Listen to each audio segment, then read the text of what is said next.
We are live. We're live, and we are on all over the place. So, good morning, everybody. It's Saturday, the 3rd of February. Can you believe January has gone? It is no longer with us. We will not see January for another year until 2025. January has disappeared, and we are live on. Where are we? We're on Twitch. We're on StreamYard. We're on Facebook ×2. We're on LinkedIn. We're on YouTube. And we are on Instagram. Wow. Yeah, we're everywhere.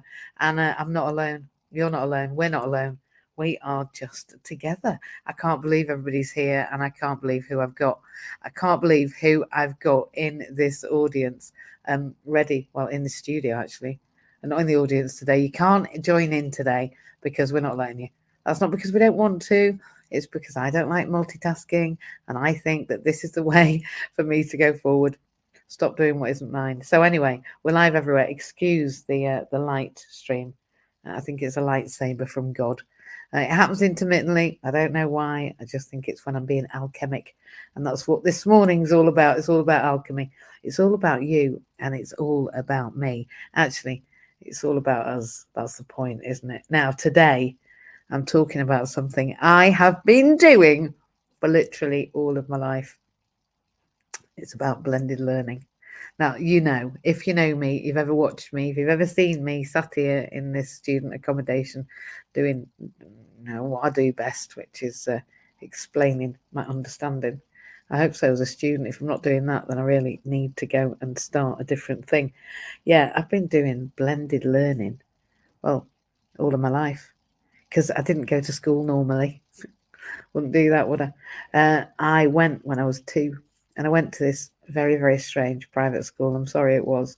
I think there was about 100 kids. Now, weirdly, later on, I put my kids in a really weird, strange private school with 100 kids. You see how affected we are by our past. So blended learning happened for me right from the get-go because I was disabled. So sometimes I would go to school, sometimes I couldn't. And when I couldn't, everybody understood, but then they didn't. And sometimes, well, anyway, my mum worked at school. It was very confusing. And I didn't know where I was. Sometimes I was in hospital school where we played Scrabble. And sometimes I was in school, the 100 kids, but all weird and private, wore straw boaters, on a very posh hill with big houses.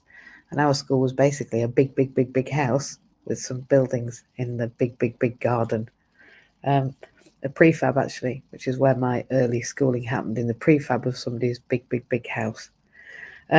So I learned blended learning at that point because we had to. The big school was at the other side. Everybody was together. Kids right up to 18 were all in the same space, and I was 2. So today I'm going to talk about how what we do, what we learn, what we do, and how we work connects. And there's reasons for that. There's some research out about what is the future for leadership now, and I was really grateful that a dear friend of mine had shared this on LinkedIn. I think it was LinkedIn. It was Ray, and he posted basically what the future for leadership looks like. And part of that amazing link, a LinkedIn post, was about belonging. And of course, we're in belonging in business. I've been talking about belonging in business for a long time. And it would seem that leadership skills and leadership capabilities and leadership ways, well, I think we might be on the right track. I think other people might be thinking that belonging is an important thing. So I think we're on an exciting journey. I think we're on an exciting journey together, and we have gone rogue. All right. So if you've read the post and you're listening, we've gone rogue. We've gone rogue because we're here and you can't join in. As I say, it's not because we're mean, but we wanted to come on live together. So I'm not going to talk for the whole hour. Like, thank the Lord, everybody says. But we're going to build on what we've done already. And I'm going to talk about how my personal, my physical and my professional are not just blended. They can't be separated. And actually, they're better together. I didn't know that was going to come out. They have to be beautifully blended. They have to be alchemically blended. They have to be magic. All right. So how do we create magic? And how having that work, that awareness in as well as that's an easier way, as well as I found it difficult rather to talk simply, especially when I'm thinking. How we blend what we're doing here digitally with how aware I am of myself and how I impact others and they impact me a bit, like I put my kids in a private school just like I was put in, even though it was a bit of a hellhole for me, right? When they couldn't manage school and school was too scary, I ran back to what was comfortable, even though it was uncomfortable. There's something powerful there. But it isn't just that those things are connected, they have to be connected. And my self-awareness online here and in this digital space and about the impact I have on myself and on others and the impact that has on my work all leads to that sense of belonging for me, for you, for everybody. Actually, well, for me, I can only speak for me. But I think when we have to learn and work and have meetings online and face-to-face, all of those things are important. I'm going to say why. So I'm going to talk about self-awareness first, and I'm going to bring a couple of really important people in my life up on stage. And you can see the inclusion logo in the corner. So self-awareness, why is that cornerstone? Why is that the cornerstone to our journey? Why is knowing who we are absolutely everything we've got to have? It's like a compass, isn't it? And we know what we know. I know in my solar plexus, right deep in my tummy, when something's right and when something isn't. And I feel it in my heart. Yeah, I sense it down there and I feel it in my heart. And I think that allows us through this digital jungle that is the internet. Because screaming into the void, as my children keep telling me, is superfluous. You've been screaming into the void again, Mama. That's my middle one. But by understanding what our strengths are, what our weaknesses are, what we value, then I think we can navigate these blended environments more effectively when we're who we are. Authentic, you might say. Now, when a click, and we're going to talk about that in a minute, can connect you to an entire universe, or whether it's a first digital handshake on LinkedIn, or whether it's our Zoom background, or who we have. My Zoom background, 2 pictures I've picked up since I've been at university. I actually picked up a client of over 20 years painted that. That's from Blackwater Gallery. It's where we're going on the 29th of March. If you'd like to come along, please let me know. Tickets are limited. It's my birthday the week before. I'm going to be giving a presentation. There's going to be some shares. There's going to be some interesting stuff going on. We hope facials, etc. There's going to be a bit of a pampering. You're going to be able to listen and be pampered and drink coffee and possibly wine if you'd like to, but it's not my cup of tea. But that's happening on March the 29th, and that painting came from there. She's the dark angel, which we all have within us, right? Actually, over the waters here, just behind me at Cardiff Bay. So whatever it is, what we put out there tells our story. Love and dark angels. That creates our digital presence, and the people I've got with me today help me reflect my true self. And therefore this opens the door to opportunities that we will never even be able to imagine. The power of belonging, which is what we've got right here, right now, however many there are of us, and whoever's listening to this whenever we are, because that's another thing I'll come on to later, but just not this moment, is that belonging isn't just a good feeling. It is a good feeling. It's a great feeling. It's a fantastic feeling, but it's not the only thing about belonging. Truly it isn't. Belonging, feeling part of something greater than us, impacts our motivation, our engagement, my motivation, my engagement, and my happiness, whether that's in person or online or on the phone, through the screen. And I'm going to feed into that in a moment. It's the secret sauce. It is, that turns teams into communities and transformational communities at that. And last weekend we went down south. We went to Devon, to Exeter, and we delivered to some directors of an organisation, and we managed this blended learning, this blended environment, this blended sharing so amazingly. I can't even believe what we achieved. It might not seem big to anybody else, but we went down and had an intimate conversation with the directors of this organisation, who were intrinsic to some of my understanding, and I think we to some of theirs. And that's what being together is about, surely, about a shared experience and a shared understanding and coming to new conclusions together. And at the same time, we were able to bring inclusion via this medium that we're using right now today. And we practiced that last week, and we got recorded, and we even had a problem. We even had a problem because somebody I'm going to bring on stage couldn't get into this type of environment. And this week they have. And they have more challenges than you, me, and them put together. I'm not sure how that's possible, but they're pretty challenged. Not to, cast aspersions, but they're fairly challenged. They're coming to you live in a minute, and I don't think they've even got out of bed. So they are challenged. That's why they haven't got out of bed. It's not just because they can't be bothered. Although, I guess sometimes that's the case. But however we are, that's the secret sauce, and we're going to show you that in a minute. Blended meetings in person and in digital. Gone are the days when we're expected to be tied to the office. Well, I'm lying, because I like to get out of here, right? I've got an Omeo. I've got a 4x4 wheelchair. I've got a hand cycle. I've got my local authority wheelchair. I've got my van. I like to get out of work. I like to get out of my home. I like to get out of this space. I like to get out of not writing essays, not get out of it, but, not be doing it all the blooming time. I like to leave. But I'm just going to say that at the moment we have an individual in the civil service who's suggesting that one of our clients should only stay at home to work, and they shouldn't have a personal mobility device that can get them out into the built environment with their workplace, in spite of the fact that all their other colleagues go to these events and that they are the team leader of these events, of this project, and they can't get there.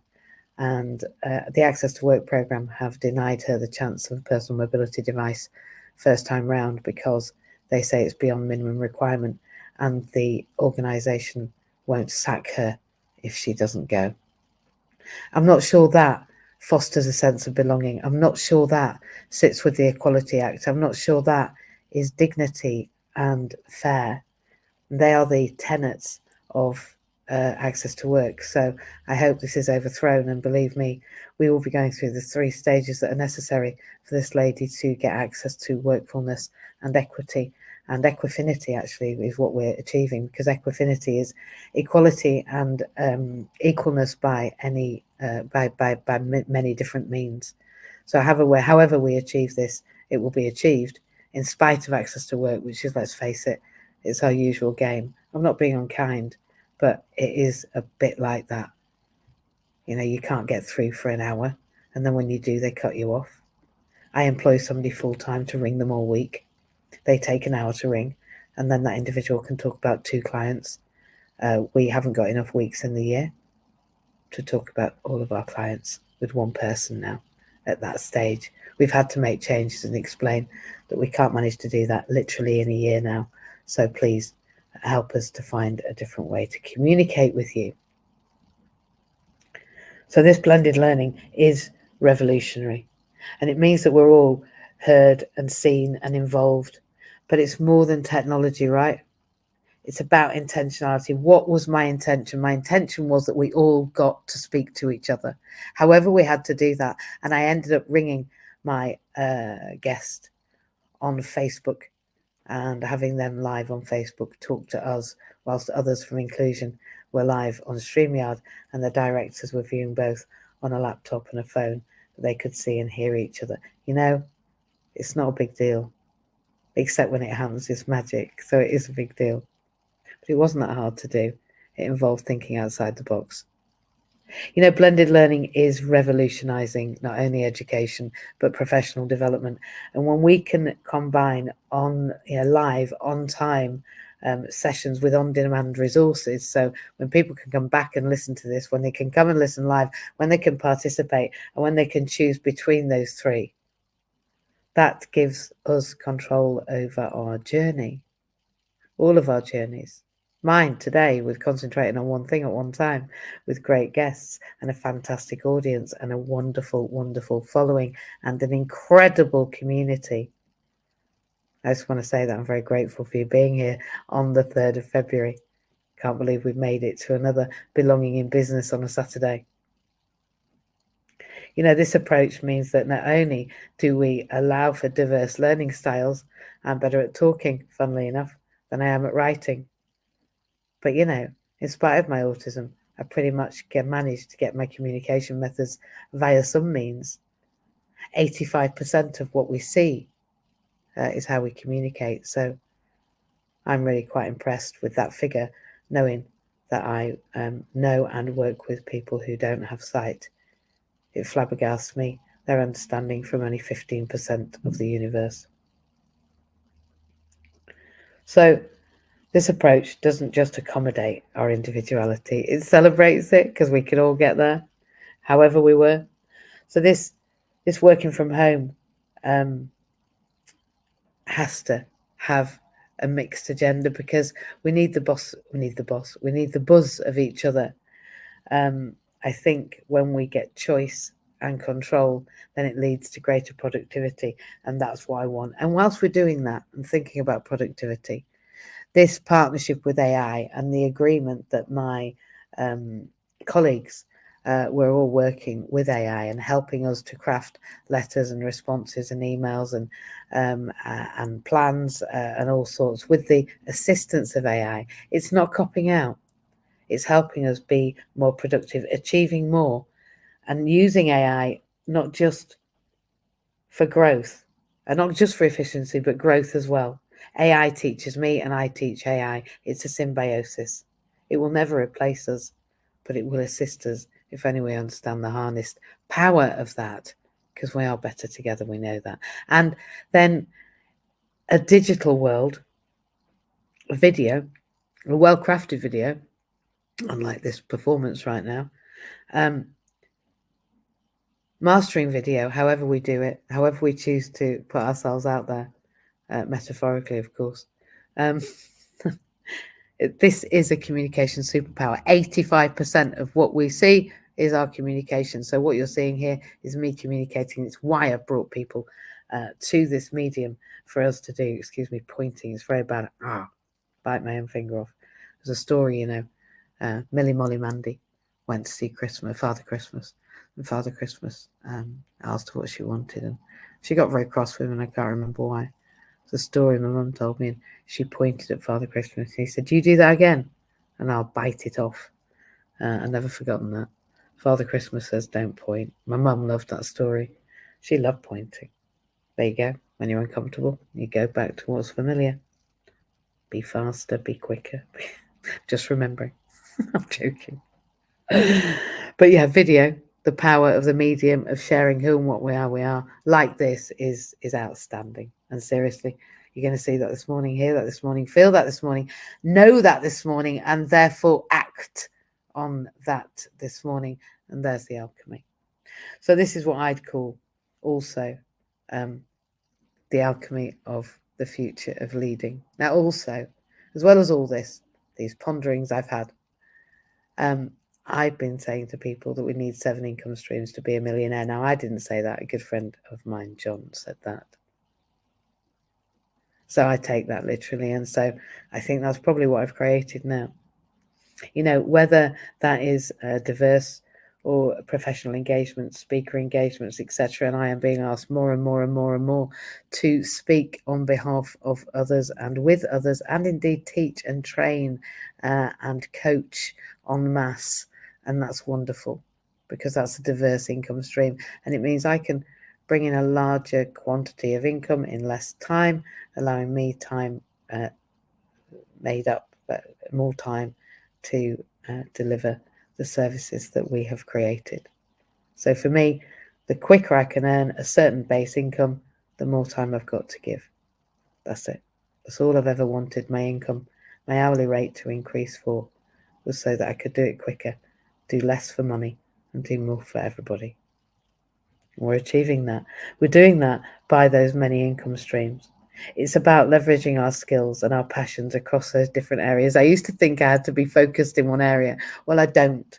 I'm AU ADHD. I'm autistic and attention hyperactive deficit disorder, and I'm proud. I'm dyslexic style, learning style. I'm not dyslexic because I can phonologically process, but I think that's because my mother was an English teacher, a dyslexia teacher, and she taught me to phonologically process. It's not impossible. I just needed my brain training. So I can phonologically process, but I don't lose. I look dyslexic, but I'm not dyslexic. But I am dyscalculic, and I have CDC, that's dyspraxia, some one-sided brain challenges. I have plaques on my brain from multiple health inequalities and challenges and chronic health conditions, and I have multiple organ failure. I use a wheelchair. I don't feel anything from the bottom half on the left-hand side. I'm challenged, right? But I can leverage those skills. So I'm an expert by lived experience, and now somebody's created an expert by lived experience course, of course. And a personal effectiveness at work courses I've done and written and co-written and co-scripted. And Access to Work now is moulding itself very similarly to that which I designed many, many years ago. This blended future is more about just adapting to change. It's more than that. It's about seizing the opportunities to work smarter, not harder, to learn deeper, and to connect more meaningfully. Because let's face it, how shallow are we? And how uncomfortable is that? And how much does that feed us, really?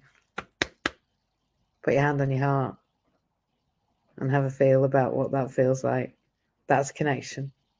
You know, together we can embrace these new norms. We don't have to do what we've always done, even though, you know, because if you always do what you've always done, right, you just get what you've always got.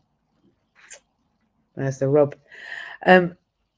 I think it gives us new avenues. I sell coffee. I never thought I'd sell coffee in a billion years. I'm not a barista. I don't have a coffee shop. It wasn't even that bothered, really. I like coffee. I'm lying. I've always had a cafetiere. I've always liked filtered coffee. I've always been a bit of a coffee snob, actually. I have.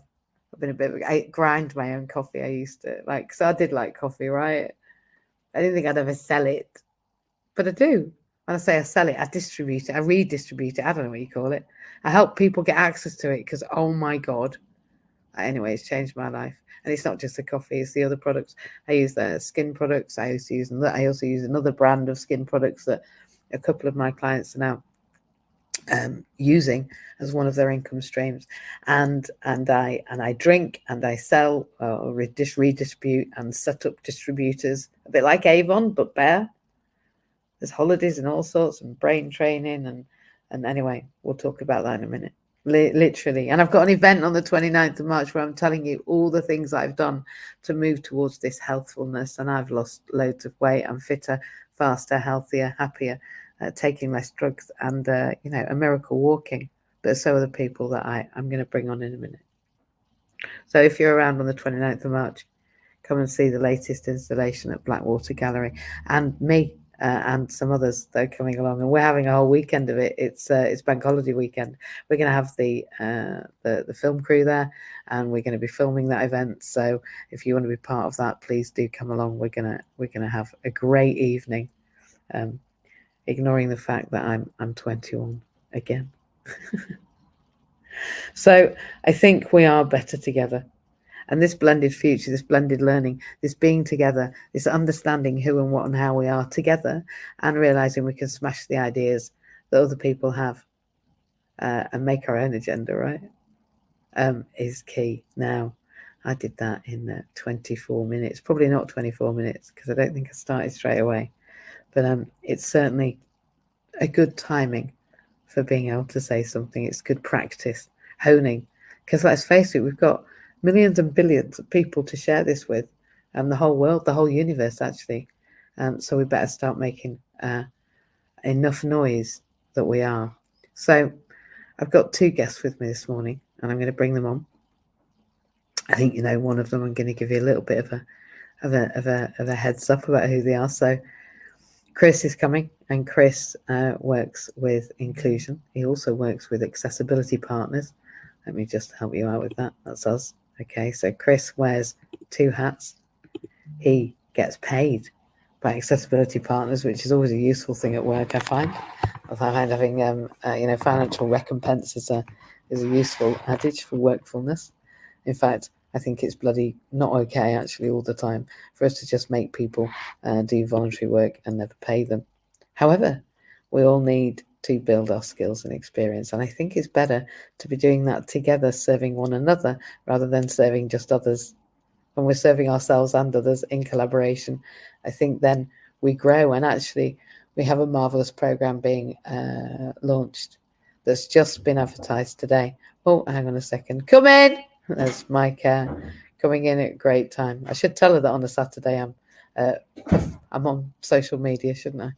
But I'm sure I'm going to get some breakfast cooked while she's here. So she can cook breakfast whilst we're live on social media. That'd be nice, won't it? Good morning. So I'm thrown now. So Kris is a director of inclusion, and inclusion is a group of people who are all disabled. Actually, we all experience disability in some form. Our lived experience is that of intersectionality, whether that's disability or one other form. I think we're intersectionality kings and queens. I think that's what we are. I think we understand that we're better together, and we understand that our differences do not divide us, but they combine us. And that makes us stronger, it makes us better, and it makes us bigger, and it makes us a bit scarier. And also a great team to be around. So Kris is a director of inclusion, and he's also our amazing accounts and admin department assistant, and he has learned amazing things over the last months, and I'm sure he's going to share that with you. Kris has he can explain himself, but he has I think left-sided challenges, hand, foot, leg, left-sided brain differences at birth, and Jew has and we also have Jew. I'm just saying Jew there, I haven't even introduced him. So Kris is from down south. He's going to introduce himself, and he's been working with us a few months, and I'd like to talk to him about this blended learning approach that I've been advocating all of my life. We call it lifespan planning, and it doesn't just involve being part of a charity. It doesn't just involve having a job. It involves everything, right? This blended learning approach, being it, seeing it, saying it, living it, doing it, and breathing it, eating it, right? Sleeping it, just becoming it, embodying it. Everything that you choose to have, embody it. And that's what this gentleman has done. And then we have Jew, the epitome of embodying it. Jew's an ex-para. He is in a care facility for the elderly through some unfortunate happenings. But, things happen for us, not to us.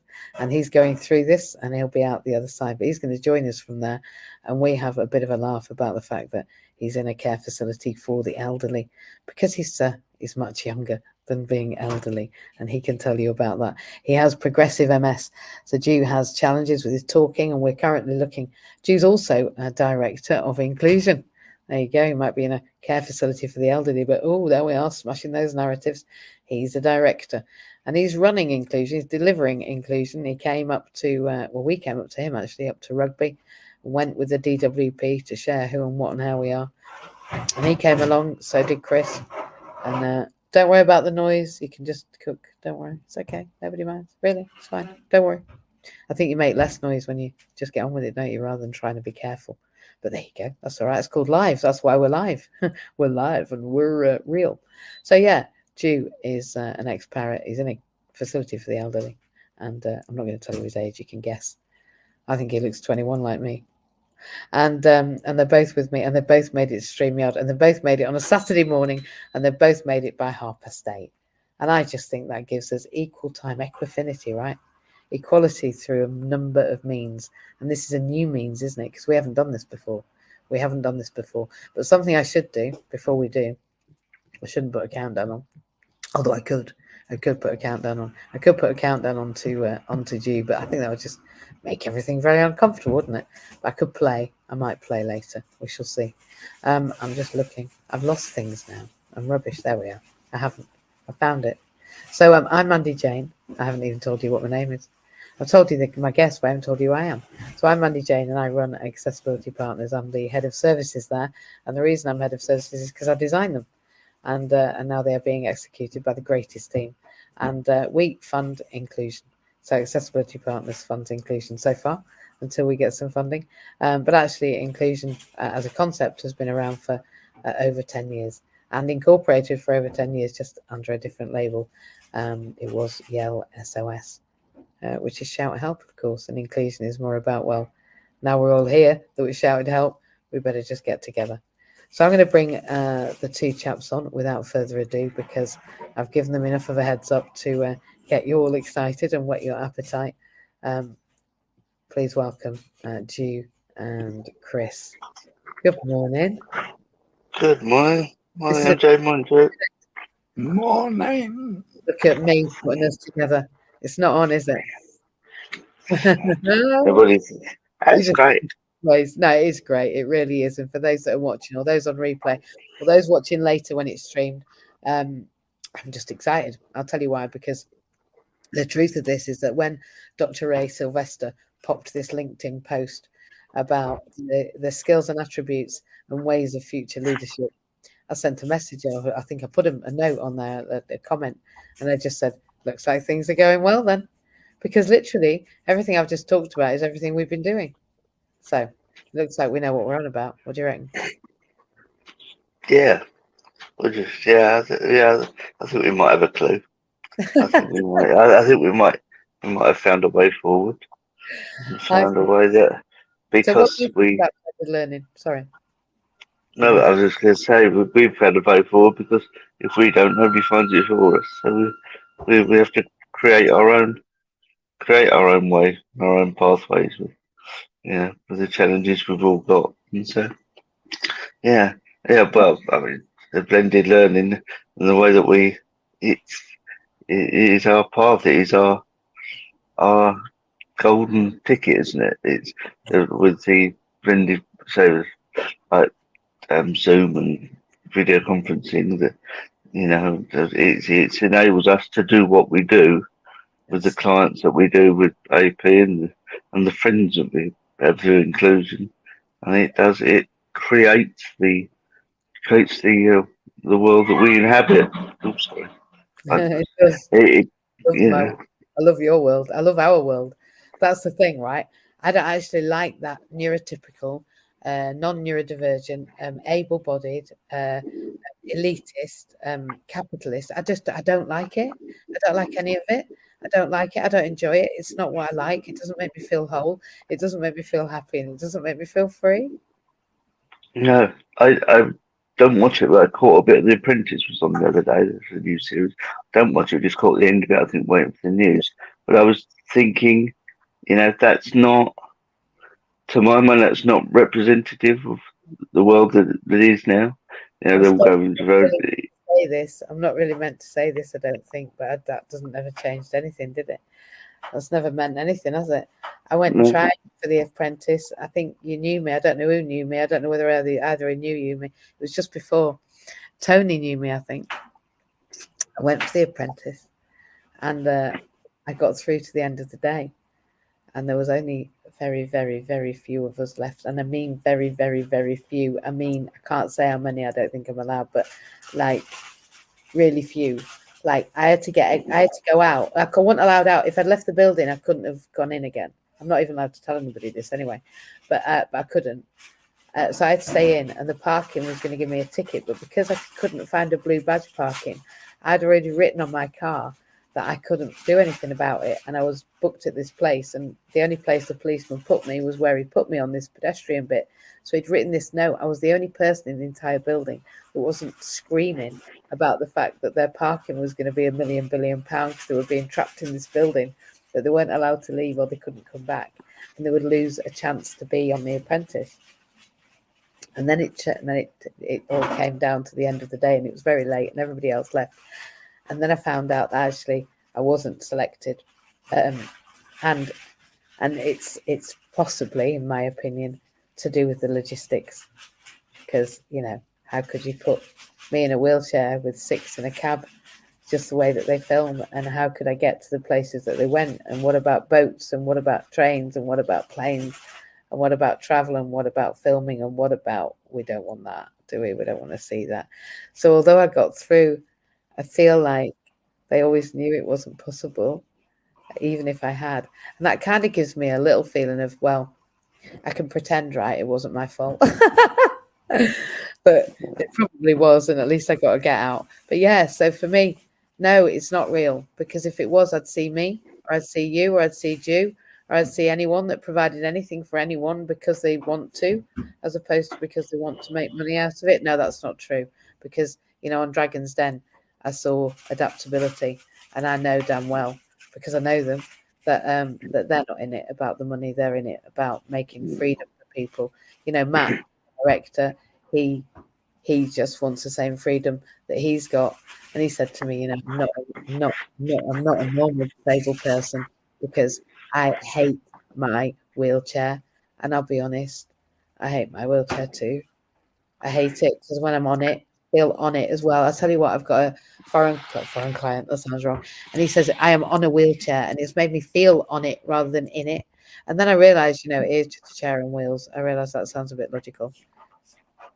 But it is literally a chair on wheels. However, my Omeo isn't. That's not a chair on wheels. It's a mobility device, and it moves me and it releases my spine. And the fact that my client yesterday has been told that they can't have that device because they only need to stay in the office, which is their house. So essentially, it's okay to be disabled and go and get a job as long as you stay in your house and you don't bother anybody. That's not access to work. That's not access to work. That's not access to work, is it? No, it's just, it's not just the physical doing of work. That's 35% of it, maybe, if as much as that. It's the connections you make. It's the opportunities you have. It's the ability to, friendship, and it's not. You can't look at it, especially with disability, with the fact that the three of us are talking here. The fact that that we would have never known each other apart from something we all joined. But right. Yeah. Oh, you okay? Got you. All right, mate. And the fact that we now, talk to each other every day, all the time, as friends, and then and as colleagues, and as well, and that is good for all of us. I mean, I speak for both of you, but it certainly is for me. It's good for, and that is all part of the access to work.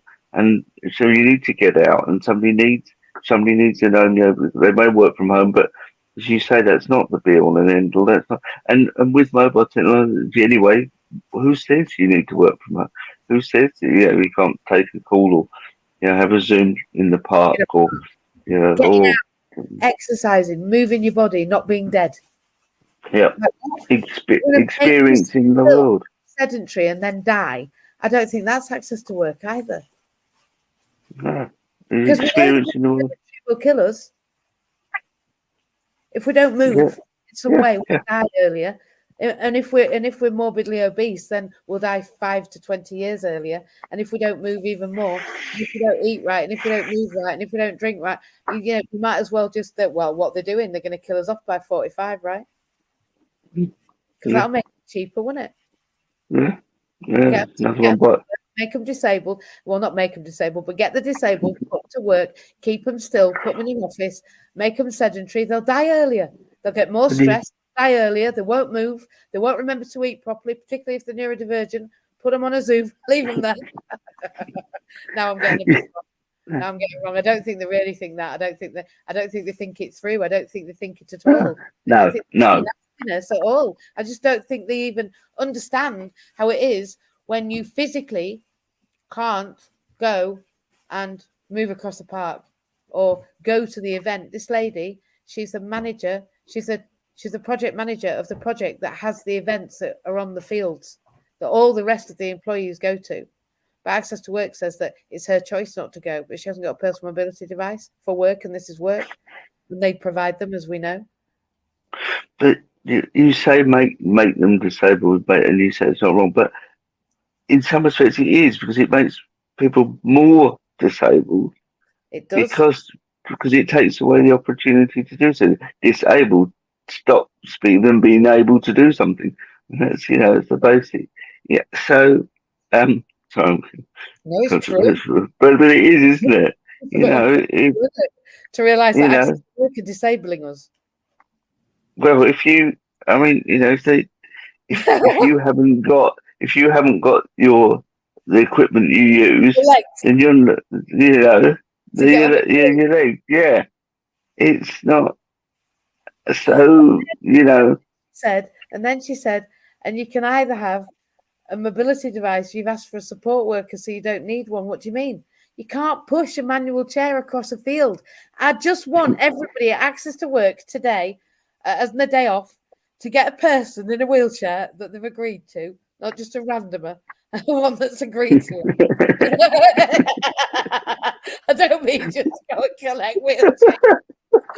Run off with them. Go and collect the wheelchair user today. Right, you'll do. That's agreed, and try and let them agree. Don't force them into it. I'm not sure this is going well, and then try and push them. Come and get me if you want. I don't know what I've just agreed to. Push them across the field. Show me how you're going to push them across the field in a manual chair. Because the other one is that you can't do it yourself. These people have got like EDS where their joints dislocate, and and the other thing is that the Omeo just goes over another machine. My 4x4 standing chair also does, but the Omeo goes over rough terrain without breaking your bottom.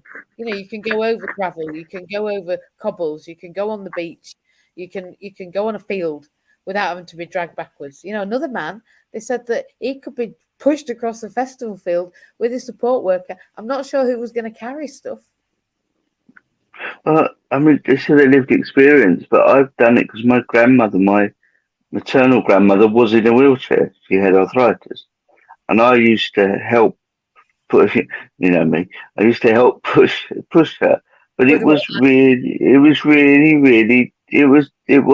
really hard. And Mum did it. It was, and that was a manual wheelchair. She did have the electric wheelchair, but the chap who was demonstrating it ran over my foot. And they said, and then promptly said to my parents, "Have you got any other children?" At least he put up with his incompetence. I guess your grandma didn't want it after he'd run you over. Say again, so you broke up. I guess your grandma didn't want it after he'd run you over. Oh no, grandma's. My grandma's stop was sorry, you're over each other, Karen. The grandma's stop response was, "That's nice, dear." You need an electric wheelchair. That's nice, dear. Yeah, that's me with passively not doing anything, taking any notice whatsoever. My grandma was very similar. Yeah, she could make jam whilst being like that. Be stirring a jam and completely ignoring you, saying that she's ignoring you and not even looking at you while she's stirring. I can't look at you. I can't stop. Otherwise, this is point. I think we're boring you. Yeah. You are in bed. I am as well. I mean, I'll be honest. Let's just not pretend anymore, shall we? Yeah. Let's just accept that you're the only one out of bed, Kris. Oh, and Maureen. Yeah, well, there's a reason I didn't turn my camera on, because there's a bit between, so fair enough. It's inclusion. It is inclusion. We haven't even talked about your stories, and we really should. Jew, good morning. You've been quiet for a change. We've been talking for about 100 years, haven't we? Look at this. Service with a smile. Jew already knows I'm having scallops for breakfast. He already knows. Scallops for breakfast. going to eat right now. I'm going to let them cool down a little bit because it's really rude to do that on social media. I don't know why. I've never seen somebody have their dinner on social media. I don't understand it. It's ridiculous. I do it when I work. I do it when I don't. I don't know why. I don't think there's a problem myself. I just think we need to get comfy. Don't you, Jew? You're in bed. You're comfy, aren't you? Heading that way. It's Saturday morning. Are you going to be watching telly today? Yeah. What are you watching, or don't you know? I don't know. If you fancy an audiobook, I've got one that you can, but you'll probably kick off because it's like 17 quid on Spotify. But it's really good. I'm already kicked. You're not keen on spending any money, are you? No. Is that because you went? Just tell people who you are, will you? Or shall I? Oh, I already have. It's because you're English, so it's tight, isn't it? I'm Jew. I am born Welsh. I moved to England voluntarily 30 odd years ago. I'm old. Jesus, I find that old. 36 years ago.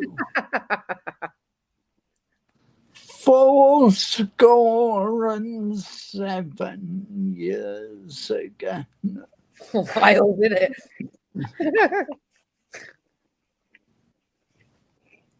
Shocking.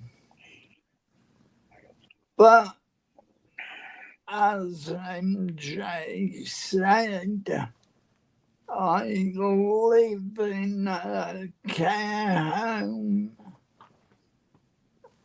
My nearest in age neighbor is about 25 years my senior. I am 54. A child.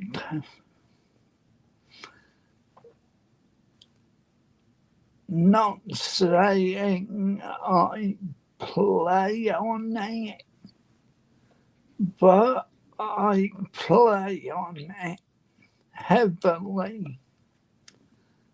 I'm only a boy.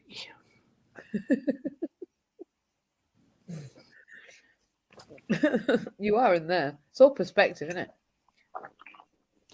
Yeah. You can imagine how I am at university, can't you? Like a grandma. I'm like a grandma. Most of them are younger than my kids. But I'd like to see anybody tell you that. 21, you know that? Yeah. Yeah. 21. Yeah. We know that. 21. So I'm looking forward to March, and I just want to talk to you a little bit. I kind of went off clue, but Jew, you drink my coffee, don't you? It's not my coffee, obviously. I didn't make it. I didn't brew it. I didn't create it. I'm not the orchestrator of this magic. I do. And it's my opinion, only my opinion. But I think your effect on your ability to speak would be much more effective if you weren't drinking it. Maybe if I wanted you to shut up, I'd just stop you drinking it. Oh. I thought you tried anyway. Well, I showed you earlier, I can just bin you. Yeah. MJ, have you ordered my Oh, yeah. Yeah, all right. Tell everybody I'm terrible at ordering coffee. I was never meant to be a coffee seller. But anyway, you see, did you hear yourself? MJ, have you ordered my coffee? You know, other people order their own coffee too. Other people have the full use of their limbs. And access to working a support worker, unlike you. I think that's more to the point. You know, Kris doesn't have full use of his limbs, but he does have a support worker. You know, he is, but that doesn't mean they do that part of it. But all I'm saying is you are disadvantaged in that regard because you've been around access to work 34 times, haven't you? Yeah. And eventually we'll get you it. My coffee's on auto ship. You see. Yeah. There. That's a good idea. Why don't I put your coffee on auto ship, Arju? You got it cheaper then. It's cheaper. Liking the sounds of this. You see, now Kris has got the answer. I knew our Kris would save money. You know, that's money. He's canny, is our Kris. So yeah, we'll put you on auto ship. Is that? Are we having 2 mocha and 2 black on auto ship? Yeah. Do you want a monthly or weekly or daily or yearly? Monthly. That's absolutely fine. I will do that this afternoon. It means I do it once. You see, that's working smarter, not harder. Kris. Everything we've just done. I'm eating my breakfast while we're on social media. I'm selling coffee. I'm placing orders. We're having breakfast made. We're here together. We're having an inclusion directors meeting. Look at the things with, and we're advertising inclusion on social media. Talking of which, in the last 9 minutes, really look at that. Who's going to talk into that then? Can we see the thing flying at the bottom? Yeah, perfectly. Yeah, it's our GoFundMe link for the Disabled Entrepreneurs Club. We're going to try. We're not going to try. We are. We don't try and do anything. We achieve. I'm trying to raise enough money so that we can give somebody the coaching and the support to put them into business, to lift somebody out of the benefits trap. And the first one, we're on our way there. I haven't looked lately, but we looked for a little while. But we're well on our way towards the goal. So if anybody watching this would like to fund a good cause and lift somebody out of, put them into work, and it'll help other people as well. The more people we can get, as I know well, I've gone from not working to being able to help people every day.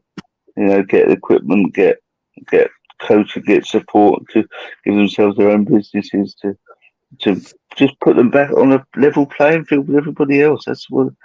We're not asking for anything. You know, a lot of people. Sorry. It's actually disgusting that we've got to do this, right? I never wanted to do telethon, marathon, bloody raising money for poor disabled people in the community, because actually the Equality Act means that we're equally, fairly, equitably allowed the same services as other people.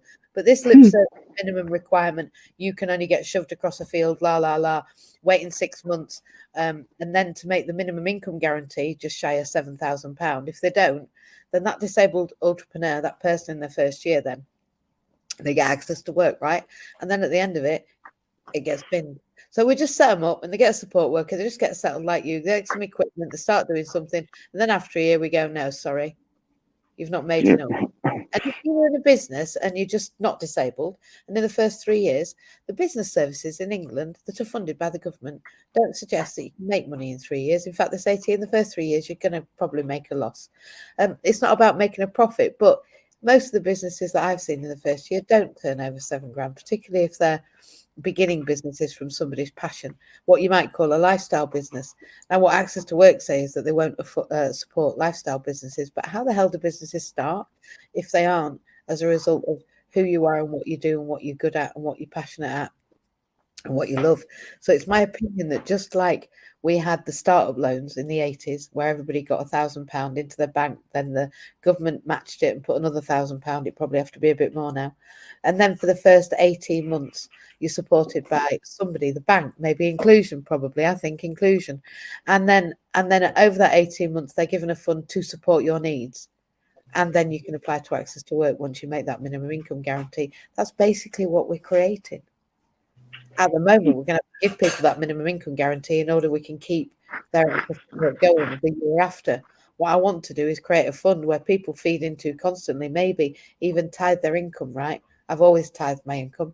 I've always given 10% away because that's what the Bible says, not because I'm religious, just because 10's the number. And if anyone looks at numerology or the distance between the planets or what's right and what's wrong and what's been said across religion and what people say about what's really healthy for you to give, well, it's 10%. And if you don't believe me, try it.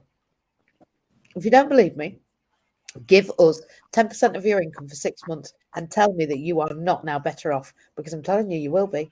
It's not even a question. It's absolutely guaranteed. And that's not me touting for, do what you want with your 10%. Give it to cats, give it to cancer research, whatever is your thing. Yeah. But give it away. Give away 10% of your time, your money, your attention. Give away 10% of yourself, because honestly, that is the alchemy.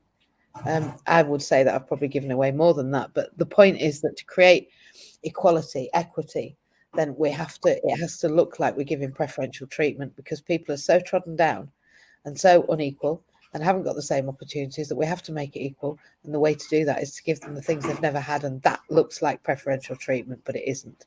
And this is the problem that Access to Work have actually. Not actually about minimum income, because if it a minimum requirement, because if it was, every caseworker would have a similar idea, but they haven't.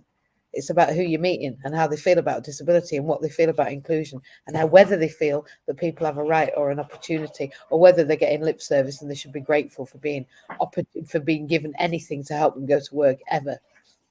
So it's really important. Ju, what do you reckon about the fundraising?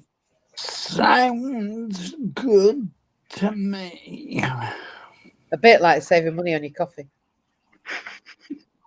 And on that end, I've said always that I will be giving 10% away and probably more, because I've never claimed any of it. So I'll probably give it all away, I'll be honest. I'm not bothered about it. We've only got 3 minutes, but I'm going to be giving definitely 10%, if not more, of my coffee sales away, because I've never claimed them. They're in a bank.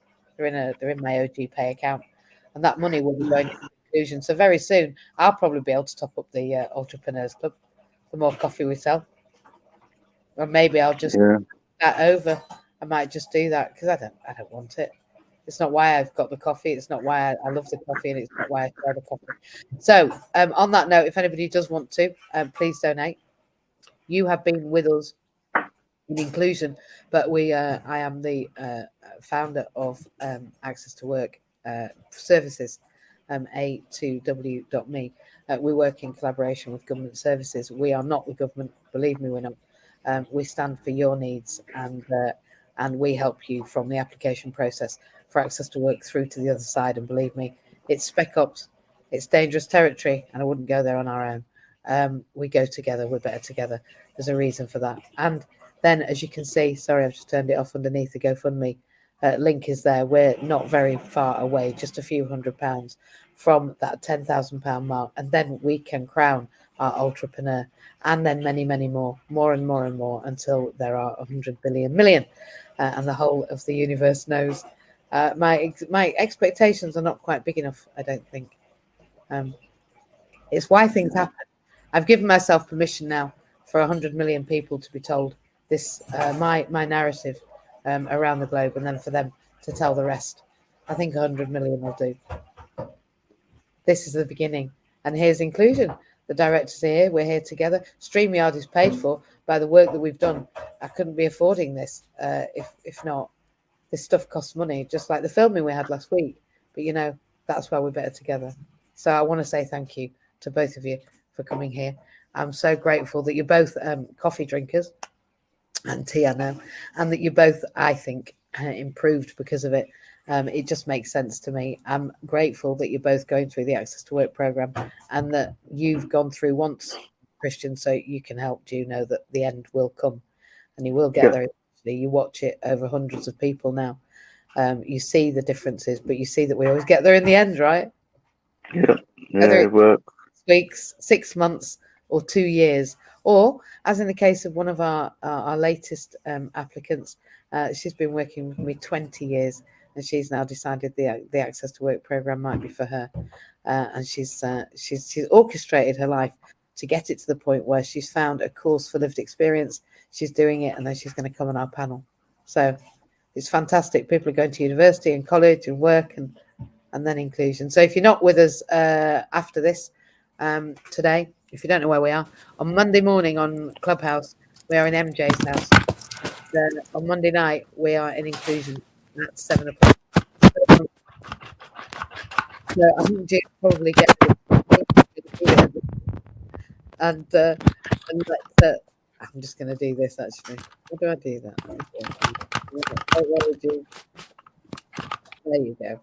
I've helped him out whilst he does that. Thank you for coming, Christian. And he's turned his camera off. He's all right. I hope he's okay. And it's been fantastic. It's been great for this hour. I better go because I've got to get to work. Thank you. Bye, everybody. Happy Saturday. Bye, everybody. Have a great day. Bye.